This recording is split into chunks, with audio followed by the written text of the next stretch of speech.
এই ভিডিওটা 2 দিন আগেকার। প্রথম দিন বহরমপুর ভাইয়ের সঙ্গে কাটানো কিছু সময়। প্রথমে ছিল আমাদের খাওয়া দাওয়া, যেটা স্কিপ করেছি, দেখাইনি, পরবর্তীতে দেখাবো।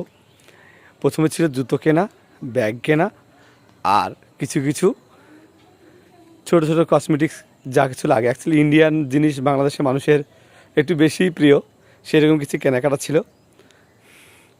জুতো ব্যাগ সবগুলো দেখাচ্ছি না, কিছু কিছু জিনিস দেখাচ্ছি। ব্যাগ কোনটা হয়েছে এখনও সিলেক্ট হয়নি, কেননা সম্পূর্ণ কেনাকাটা হয়ও নি। এই করতে করতে কিন্তু আমাদের মেন যেটা কাজ ছিল সেটা হচ্ছে ইউসুফ টেলার, বহরমপুর খাগড়াই। ইউসুফ টেলারকে হয়তো অনেকে জানেন, আমরা জানতাম চিনতাম অন্য কারোর মাধ্যম দিয়ে। এটাই নিয়ম যে কেউ কারোর মাধ্যম দিয়ে চেনে।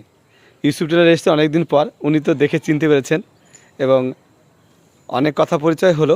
তারপরে ভাইয়ের যে যে কালেকশন নিয়ে এসেছিলো সেগুলো তার মাপ টাপ নিয়ে বানাতে দিয়েছে, ডেট দিয়েছে আমাদেরকে একটা। মোটামুটি 10 দিন আগে দেবে না, তো এটা কমন ছিল, তো বলার পরে একটুখানি কমিয়ে দিয়েছে। তবে আজকের এই বিকেলটা ভাইয়ের সঙ্গে কাটানোর সময়টা খুব সুস্বাদু ছিল। সেই রকমই এক সুস্বাদু চায়ের দোকান। চায়ের দোকান অনেক রকম দেখেছেন, চায়ের পাত্রটা দেখেন কাঁসার দিয়ে তৈরি। এটাতে চায়ের টেস্ট অনেক স্বাদের হয়। আগেও খেয়েছি, আগে দেখিয়েওছি, তবে আজকেরটাও অনেক সুন্দর। ভালো থাকবেন।